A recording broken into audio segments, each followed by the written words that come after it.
ये आकाशवाणी है। कार्यक्रम संवाद के अंतर्गत प्रस्तुत है जम्मू कश्मीर और लद्दाख के सशक्तिकरण और विकास पर केंद्रित श्रृंखला। आज का विषय है व्यापार क्षेत्र को मजबूत करने के ठोस उपाय।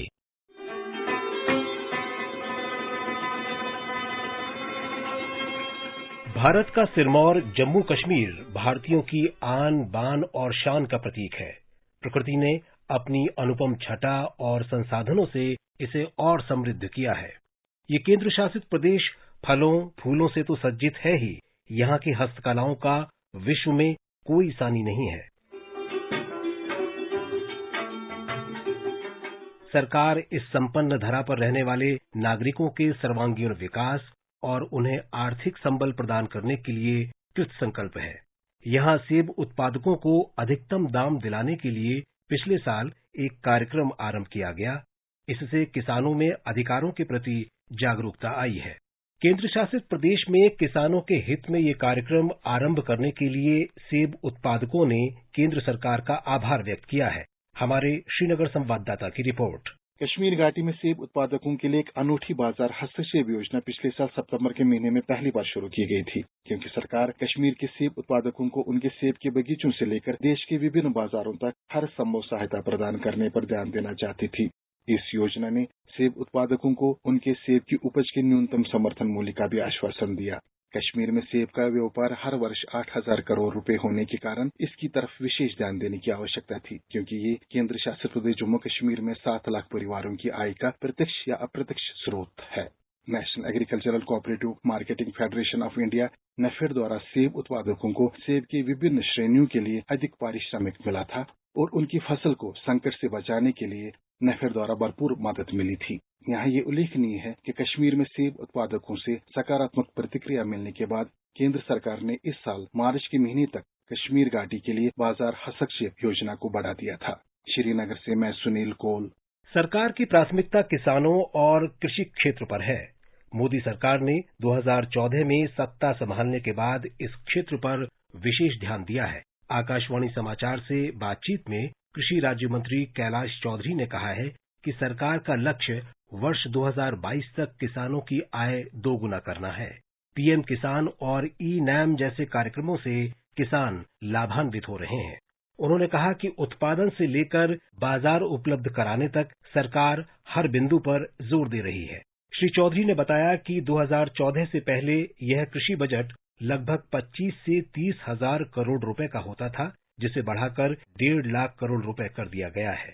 सबसे बड़ा पहला काम ये हुआ कि किसानों का बजट को बढ़ाया गया। अब ये बजट बढ़ाकर 1.5 लाख करोड़ रुपए कर दिया गया है। इसमें भी 75,000 करोड़ रुपए डायरेक्ट बेनिफिट किसान को मिले। इस नाते किसान सम्मान निधि के तौर पर उनके डायरेक्ट खाते के अंदर 6,000 रुपए के हिसाब से प्रतिवर्ष डाले जा रहे हैं। इसके साथ ही किसानों के लिए 10,000 एफपीओ बनाए जाएंगे। उसमें किसानों को फूड प्रोसेसिंग यूनिट और मार्केटिंग, इसके लिए जो भी इनको पैसों की आवश्यकता होगी, उसके लिए भारत सरकार उनके ग्रुप में जो किसान आएंगे, समूह होगा, उन समूहों को प्रोसेसिंग यूनिट के लिए पैसा भी देगी और सब्सिडी भी प्रावधान रखा गया है। कश्मीर फूलों के उत्पादन और कारोबार के लिए सर्वोत्तम है, लेकिन आजीविका के क्षेत्र में उतना विकास नहीं हो पा रहा था जितनी अपेक्षा थी। ऐसे में राष्ट्रीय हिमालयी अध्ययन संस्थान द्वारा विकसित फूलों की व्यावसायिक खेती की परियोजना को आधार बनाया गया, जो सफल साबित हुई। राष्ट्रीय हिमालयी अध्ययन संस्थान और शेर कश्मीर कृषि विज्ञान व तकनीकी विश्वविद्यालय श्रीनगर के संयुक्त प्रयासों से अब फूलों की खेती वादी कश्मीर में वरदान साबित हो रही है। इस योजना से वर्तमान में कश्मीर की 3 घाटियों में 300 हेक्टेयर से अधिक क्षेत्र में लिलियम, ट्यूलिप और ग्लेडियोस फूलों का सफल उत्पादन किया जा रहा है। 180 लोगों को इस कार्य का प्रशिक्षण दिया गया है और 9 स्वयं सहायता समूहों का गठन भी किया गया है। कश्मीर के युवाओं और महिलाओं की आजीविका विकास योजना के अंतर्गत श्रीनगर, पुलवामा और कुलगाम जिलों को चयनित किया गया है। यहां अब तक 15 प्रशिक्षण कार्यक्रम चलाए जा चुके हैं। केंद्र सरकार जम्मू कश्मीर के विकास पर विशेष ध्यान दे रही है। नवंबर 2015 में प्रधानमंत्री नरेंद्र मोदी ने जम्मू कश्मीर में सामाजिक आर्थिक संरचना को मजबूत करने और संतुलित क्षेत्रीय विकास के लिए 80,068 करोड़ रुपए की पुनर्निर्माण योजना की घोषणा की थी। केंद्र सरकार की इस पहल से जम्मू और कश्मीर के हर क्षेत्र में विकास को बढ़ावा देते हुए बुनियादी ढांचे में बड़े पैमाने पर निवेश किया गया। जम्मू और कश्मीर के पुनर्गठन के बाद 58,627 करोड़ रुपए की 54 प्रधानमंत्री विकास पैकेज परियोजनाएं सौंपी गई, जबकि 21,441 करोड़ रुपए की 9 परियोजनाओं को केंद्र शासित प्रदेश लद्दाख में स्थानांतरित कर दिया गया। जून 2018 के बाद से परियोजनाओं को पूरा करने में तीव्रता आई है। इन परियोजनाओं पर जून 2018 में स्वीकृत लागत का 27% खर्च हुआ था, वह इस साल जुलाई में 54% तक बढ़ गया है। सरकार के इस प्रयास के कारण जून 2018 में जहां केवल 7 परियोजनाएं पूरी हुई थी, वह इस साल जून में बढ़कर 17 हो गई है। सुपर्णा सैकिया के साथ मैं दीपेंद्र कुमार। जम्मू कश्मीर में खादी ग्रामोद्योग आयोग ग्रामीण विकास की दिशा में नई ऊंचाइयों को छू रहा है। आयोग ने लोगों को अपनी निर्माण इकाइयां खोलने के लिए आर्थिक सहायता उपलब्ध कराई है, जिससे रोजगार के अवसर तो बढ़े ही हैं, निर्यात की संभावनाएं भी सामने आई हैं। सूक्ष्म, लघु और मध्यम उद्यम मंत्री नितिन गडकरी ने देश को अगरबत्ती उत्पादन में आत्मनिर्भर बनाने के लिए खादी और ग्रामोद्योग की ओर से शुरू किए गए रोजगार सृजन कार्यक्रम को मंजूरी दे दी है। खादी अगरबत्ती मिशन के नाम से शुरू किए गए इस कार्यक्रम का उद्देश्य रोजगार सृजन और प्रवासी मजदूरों को रोजगार उपलब्ध कराना है।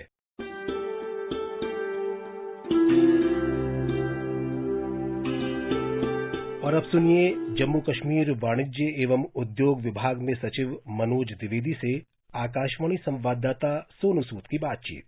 लगभग 1 वर्ष पहले जम्मू कश्मीर में अनुच्छेद 370 निष्प्रभावी होने और फिर केंद्र शासित प्रदेशों जम्मू कश्मीर और लद्दाख के पुनर्गठन के साथ ही सरकार ने यहां विकास की रफ्तार तेज करने पर अपना पूरा ध्यान केंद्रित करते हुए उद्योग और रोजगार दोनों पहलुओं में वृद्धि पर महत्वपूर्ण कदम उठाए हैं। इस दिशा में आर्थिक समर्थन के लिए 15th फाइनेंस कमीशन ने केंद्र शासित प्रदेशों J&K और लद्दाख के सतत विकास में समर्थन देने के लिए स्पेशल प्रोविजन के तौर पर 28 राज्यों के साथ इन्हें भी वित्तीय अनुदान की सूची में शामिल किया है। इसके अलावा J&K और लद्दाख को केंद्र से सभी यूनियन टेरिटरीज को मिलने वाले विशेष फंड की सुविधा भी मिलेगी। मनोज सर, इस दोहरे आर्थिक समर्थन का महत्व हमें बताएं। विकास से जुड़े किन किन पहलुओं में इस पैसे का उपयोग प्रमुख रूप से किया जा रहा है और किया जाएगा? जम्मू कश्मीर जो है वहाँ पर रिसोर्सेज की कोई कमी नहीं है, जिसकी वजह से हर तरीके से आर्थिक रूप से आत्मनिर्भर होने की क्षमता है जम्मू कश्मीर में। लेकिन ये सारी चीजें होने में अभी कुछ वक्त लगेगा और यही कारण है कि भारत सरकार के दिए हुए अनुदान पर जम्मू कश्मीर पूरी तरह से निर्भर रहता है और किसी भी तरीके के विकास की योजना तब तक पूरी नहीं की जा सकती जब तक कि सरकार से कोई मदद ना मिले। तो ये जो मदद सरकार से मिलेगी जम्मू कश्मीर को, ये बहुत ही उपयुक्त है।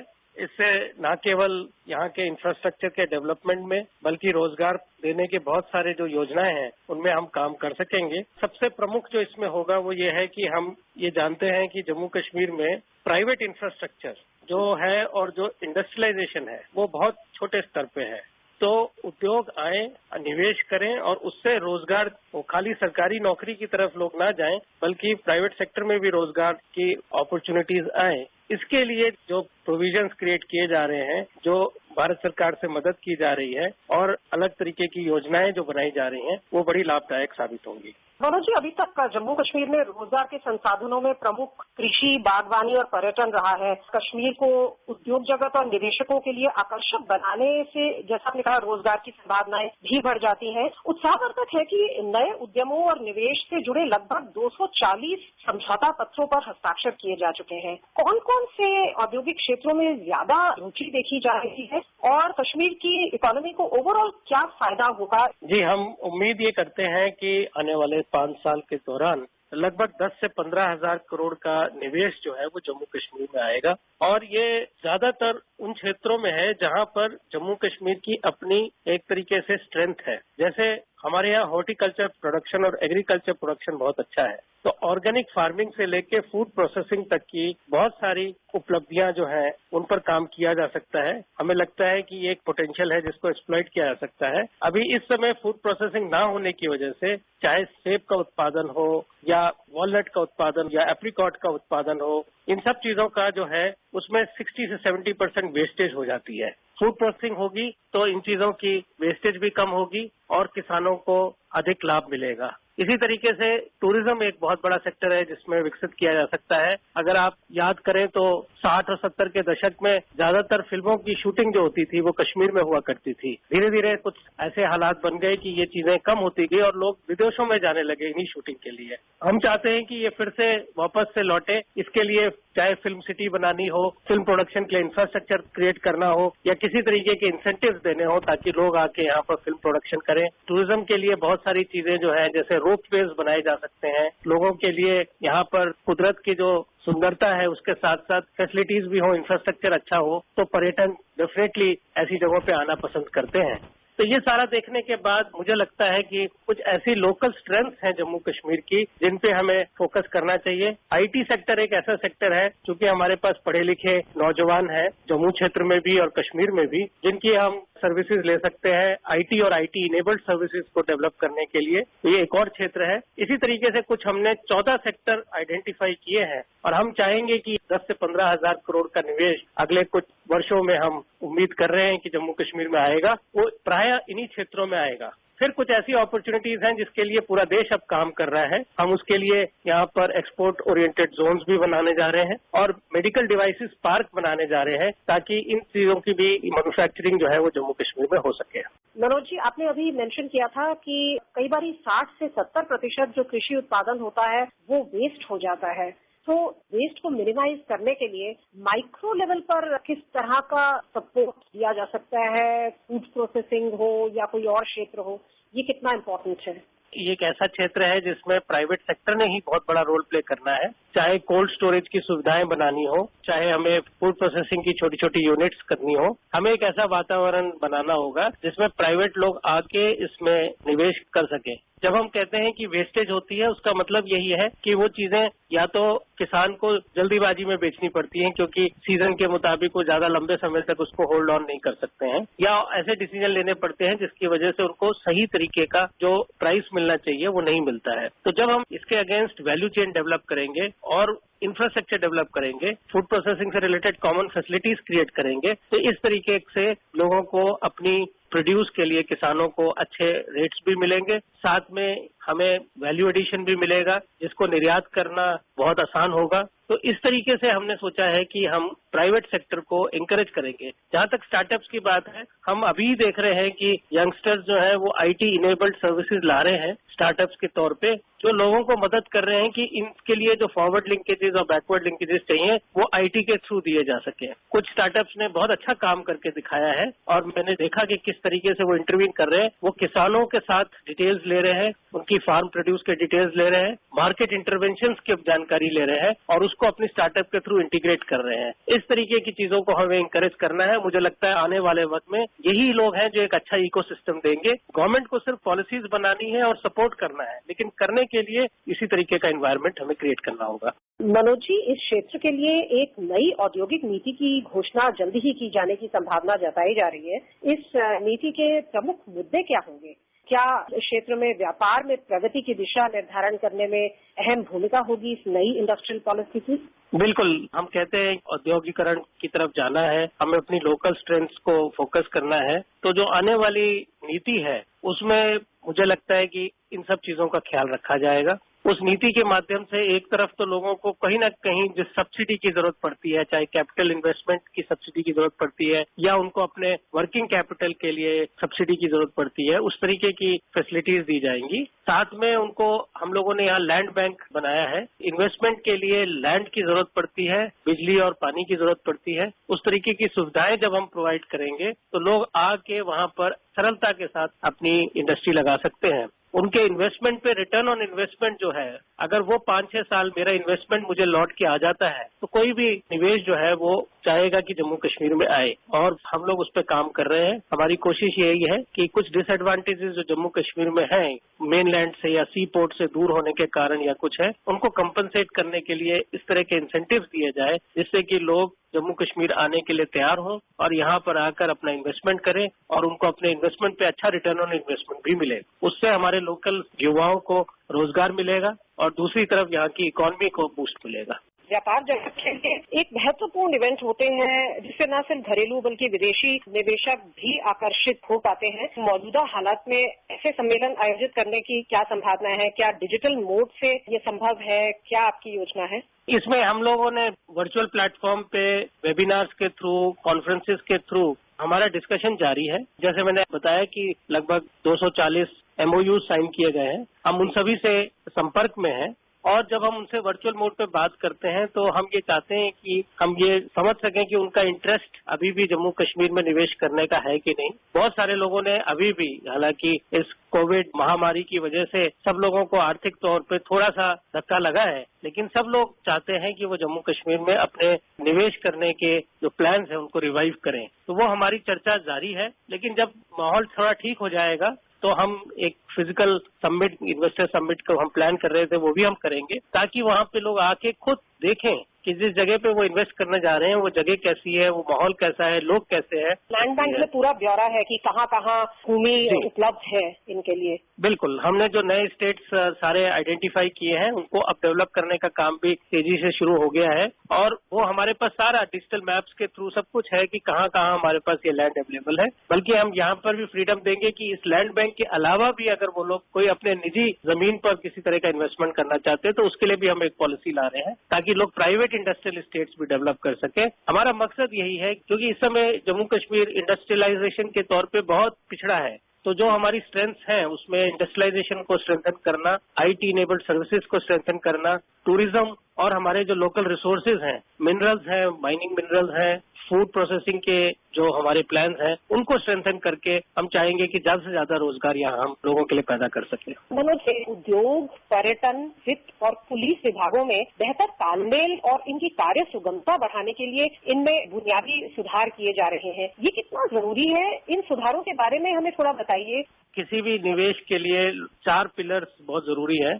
पहला पिलर, जैसे मैंने कहा कि जो इंफ्रास्ट्रक्चर सपोर्ट है, चाहे जमीन है और जमीन से रिलेटेड सुविधाएं हैं, वो होनी जरूरी है। जो दूसरा पिलर है वो है कि किस तरीके के इंसेंटिव्स हम देते हैं ताकि जो डिसएडवांटेजेस हैं, ज्योग्राफिकल डिसएडवांटेजेस हैं, उनको ओवरकम करने के लिए किस तरह के इंसेंटिव्स होने चाहिए। तीसरा इंसेंटिव जो मुझे लगता है कि पिलर जो है जिस पर यह होना चाहिए वो है कि हमारी लोकल स्ट्रेंथ क्या है। अगर हमारे पास नेचुरली नेचर की दी हुई कुछ स्ट्रेंथ है तो उनको हमने एक्सप्लॉइट करना चाहिए। और जो चौथी है वो आपने जो अभी बात रखी है, वो चौथा पिलर है कि इन्वायरमेंट क्या है इन्वेस्टमेंट के लिए, जिसमें ईज ऑफ डूइंग बिजनेस होना बहुत जरूरी है। अगर वो नहीं है तो लोगों को लगेगा कि ठीक है हम निवेश के लिए आए, हमें बाकी सारी चीजें मिल रही हैं, लेकिन हमें बहुत समय लग रहा है, हमें बहुत ज्यादा ऑब्स्टिकल्स का सामना करना पड़ रहा है, तो वो माहौल जो है वो काउंटर प्रोडक्टिव हो जाता है। तो इसके लिए भारत सरकार ने हमें कोई 187 रिफॉर्म्स कहे थे कि ये करने चाहिए, उनके साथ मिलकर हम कर रहे थे। उसमें से मैं बताना चाहूंगा कि 148 रिफॉर्म्स हमने कर लिए हैं और बाकी के भी जो रिफॉर्म्स बचे हुए हैं,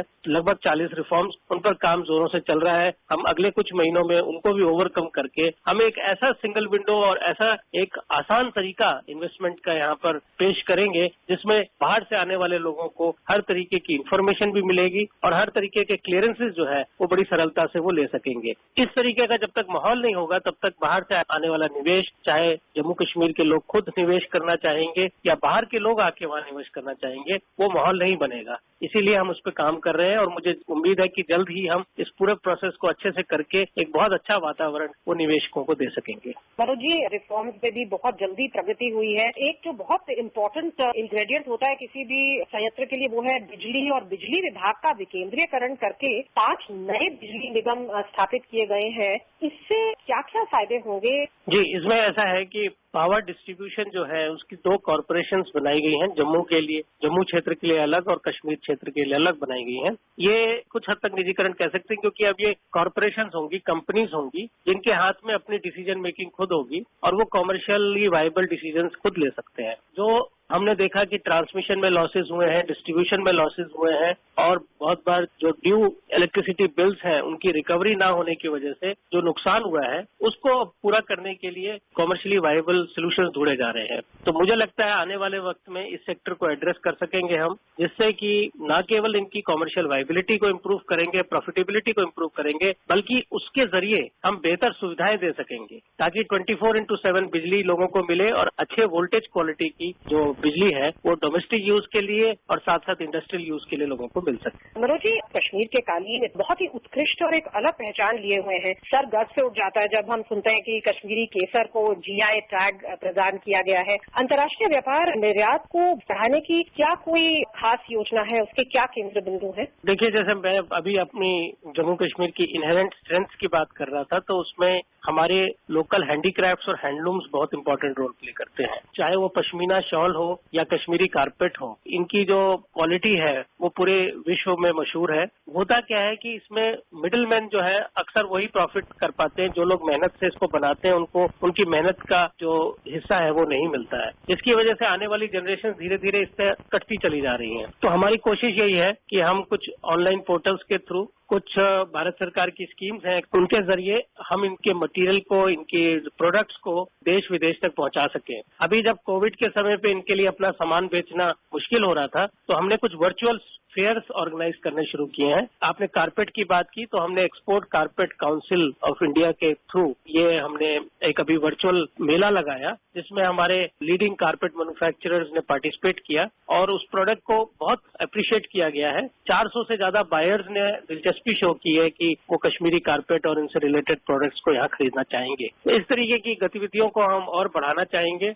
हम नए ऑर्गेनाइजेशंस, चाहे वो trade promotion council of India है, एक्सपोर्ट प्रमोशन की जो अलग अलग काउंसिल्स हैं, या फिर हमारा ITPO है, इन सब के जरिए हम इनको प्रमोट करेंगे, बूस्ट करेंगे। और आने वाले वक्त में इवन प्राइवेट सेक्टर में भी, जैसे आपके बहुत सारे ऑनलाइन, उनके जरिए भी हम चाहेंगे कि हमारे प्रोडक्ट्स जो है वो घर घर तक पहुंचे और जो इनको बनाने वाले लोग हैं उनको अच्छा दाम मिले। और औद्योगिक संगठन जैसे CII या FICCI, इन सब की भी क्या कोई भूमिका हो सकती है इंडस्ट्रियल रोड मैप बनाने में या इसको लागू करने में? क्या इनका कौशल उपयोगी होगा? जी, इस समय हमारे जो मेन इंडस्ट्रियल पार्टनर है वो CII है और उनके जरिए ही हम ये इन्वेस्टर समिट और इस सब की तैयारी में लगे हुए हैं। साथ में कुछ स्पेसिफिक एरियाज हैं, उसमें हमने FICCI को भी अपने साथ जोड़ा हुआ है। ये लीडिंग ऑर्गेनाइजेशंस हैं और जैसे मैंने कहा कि गवर्नमेंट का और बिजनेस का कनेक्ट होना बहुत जरूरी है और वो कनेक्ट के लिए ये ऑर्गेनाइजेशन बहुत अहम भूमिका रखते हैं। मनोज जी, इतनी बहुमूल्य जानकारी हमें देने के लिए आपका बहुत बहुत धन्यवाद। धन्यवाद। अभी आप सुन रहे थे जम्मू कश्मीर वाणिज्य एवं उद्योग विभाग में सचिव मनोज द्विवेदी से आकाशवाणी संवाददाता सोनू सूद की बातचीत।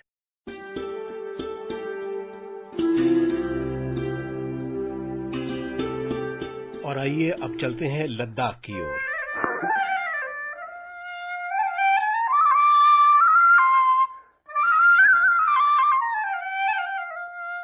लद्दाख भारत की पहली रक्षा पंक्ति है। यहाँ की संस्कृति, जड़ी बूटियां, लोक संगीत इसे विशिष्ट बनाती हैं।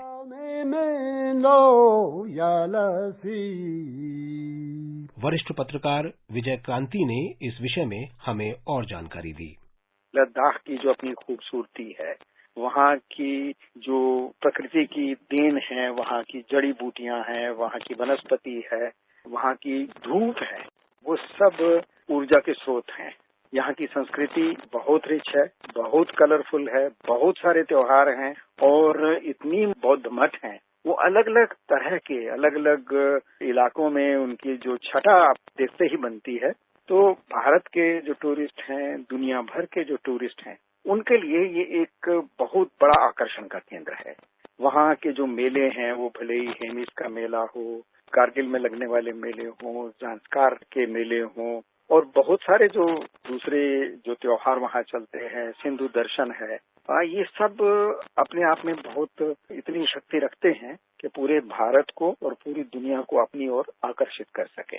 तो कुल मिला के ये कहा जा सकता है कि जो आज का लद्दाख है, जिसे एक नया व्यक्तित्व मिला है यूनियन टेरिटरी के रूप में, वो अपने आप में बहुत सारी संभावनाएं रखता है। जो टूरिज्म की संभावनाएं हैं, सांस्कृतिक संभावनाएं हैं, आर्थिक संभावनाएं हैं और देश की रक्षा से जुड़ी संभावनाएं हैं। यहाँ का सिंधु दर्शन महोत्सव देश की राष्ट्रीय एकता का प्रतीक है, जो हर साल गुरु पूर्णिमा के दिन आयोजित किया जाता है। 3 दिन का ये महोत्सव न केवल घरेलू बल्कि विदेशी पर्यटकों के बीच भी बहुत प्रसिद्ध है। सिंधु दर्शन महोत्सव सिंधु नदी का उत्सव है, जो जल के प्रति भारतीय संस्कृति की श्रद्धा भावना को व्यक्त करता है। इस त्योहार में भाग लेने वाले विभिन्न राज्य अपने यहाँ बहने वाली पवित्र नदियों के जल से भरे मिट्टी के घड़े लाते हैं और उन्हें सिंधु नदी में विसर्जित करते हैं। ये विसर्जन देश की बहुविध और बहुभाषी संस्कृति के एकाकार का प्रतीक है। हालांकि इस वर्ष कोविड महामारी के चलते ये उत्सव आयोजित नहीं किया गया। इस उत्सव को देखने के लिए विदेशों से बड़ी संख्या में पर्यटक आते हैं। नदी के तट पर जब वरिष्ठ लामा संवेद स्वर में प्रार्थना करते हैं तो वातावरण भक्तिमय हो जाता है। विभिन्न धार्मिक समूह समितियां, लद्दाख बौद्ध संघ, सुन्नी अंजुमन, शिया मजलिस, हिंदू ट्रस्ट, सिख गुरुद्वारा प्रबंधक समिति और क्रिश्चियन मोरावियन चर्च मिलकर एक संयुक्त संघ बनाते हैं और राष्ट्रीय अखंडता और एकता के प्रतीक के रूप में विभिन्न कार्यक्रमों का आयोजन करते हैं।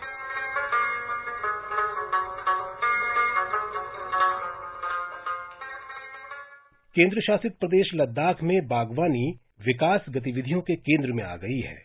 क्षेत्र की प्रमुख बागवानी फसल खुबानी पर विशेष ध्यान दिया जा रहा है, जिससे खुबानी के किसान बहुत उत्साहित हैं। लद्दाख प्रशासन ने खुबानी के उत्पादन, विपणन और इसके लिए प्रौद्योगिकी के उपयोग तथा वित्तीय आवश्यकताओं के बारे में सुझावों के लिए विभिन्न अनुसंधान संस्थानों और विभागों के विशेषज्ञों की एक समिति बनाई थी। हमारे लेह संवाददाता ने बताया है कि समिति ने लद्दाख क्षेत्र में खुबानी की खेती में सुधार के बारे में अपनी रिपोर्ट सौंप दी है।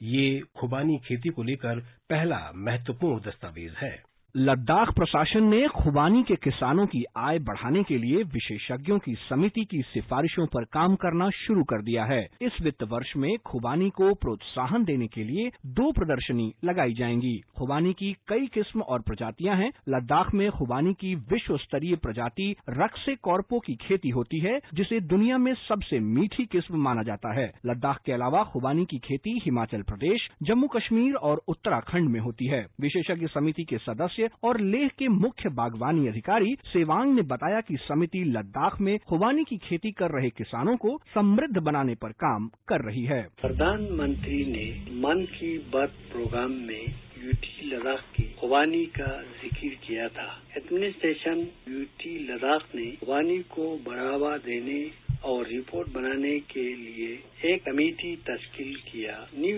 एसेट्स क्रिएशन के मामले में यूटी लद्दाख में 3 ट्रेनिंग सेंटर, 1 सस्पोल और 2 नुब्रा के सुमूर और तेरसे में काम शुरू किया गया है। प्रशासन के इस कदम से खुबानी के किसानों में काफी उत्साह देखा जा रहा है। मेरा नाम तंजीन थंगजुक ऑर्गेनिक के नाम से लोग जानते हैं। मैं पिछले 10 साल से लद्दाख के एग्रीकोट को आगे बढ़ने के लिए बहुत से सेमिनार, बहुत से वर्कशॉप अपने गार्डन में मनाते आया, तो आज मैं बहुत खुश हूँ। लेह से यांगचा डोलमा की रिपोर्ट के साथ आनंद चतुर्वेदी। बर्फ से ढके लद्दाख का जनजीवन चाहे साल के 6 महीने देश के अन्य भागों से कटा रहता है, लेकिन यहाँ के लोगों की कर्मठता और उत्साह में कोई कमी नहीं आती। इस बर्फीले 0 से 30 डिग्री तक तापमान नीचे चले जाने वाले केंद्र शासित प्रदेश की जनजातियां संस्कृति की दृष्टि से बहुत संपन्न हैं। हर वर्ष सितंबर में आयोजित होने वाले लद्दाख महोत्सव में इसके रंग देखने को मिलते हैं। इस दौरान सभी जनजातियां लोक गायन और नकाबपोश नृत्य प्रस्तुत करते हैं। फूलों के मुकुट और चांदी के आभूषण पहनकर प्रसन्नता से झूमकर नृत्य में शामिल होती हैं। कई बौद्ध मठों और गांवों में भी समारोहों का आयोजन किया जाता है।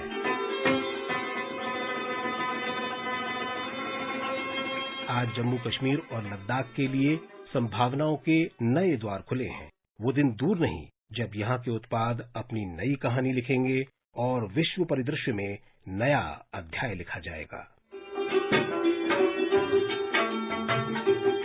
इसके साथ ही कार्यक्रम संवाद का ये अंक समाप्त होता है। नमस्कार। कार्यक्रम संवाद के अंतर्गत आप सुन रहे थे जम्मू कश्मीर और लद्दाख के सशक्तिकरण और विकास पर केंद्रित श्रृंखला। आज का विषय था व्यापार क्षेत्र को मजबूत करने के ठोस उपाय। ये कार्यक्रम आकाशवाणी के समाचार सेवा प्रभाग द्वारा प्रस्तुत किया गया। इस कार्यक्रम के संबंध में अपनी प्रतिक्रिया आप हमें ईमेल कर सकते हैं। पता है AIRNSTtalks@gmail.com।